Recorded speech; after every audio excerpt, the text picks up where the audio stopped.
Hi friends, செவ்வாய்க்கிழமை இன்னைக்கு நாம் வெற்றிலை தீபம் போட்டுட்டு வேலுமாறல் பாராயணம் செய்யலாம். முருகருக்கும் வேலுக்கும் அபிஷேகம் செஞ்சு என்ன நினச்சி வேண்டிக்கிறீங்களோ கண்டிப்பாக நடக்கும். இந்த வெற்றிலை தீபத்தை 9 வாரம், 6 வாரம், 48 வாரம் போடலாம். நான் 6வது வாரம் போட்டேன் ஃப்ரெண்ட்ஸ். அதே மாதிரி கந்தகுரு கவசத்தில் ஒரு மூல மந்திரம் இருக்குது. அந்த மூல மந்திரத்தை நாம் 108 முறை 1008 முறை நாம் இதை சொன்னோம்னா நம்ம என்ன வேண்டிக்கிட்டோமோ நிச்சயமாக நடக்கும்.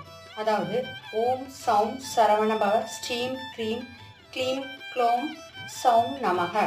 இந்த மூல மந்திரம் நீங்கள் கந்தகுரு கவசத்தில் பாருங்கள், இருக்கும். 2 வரி தான்.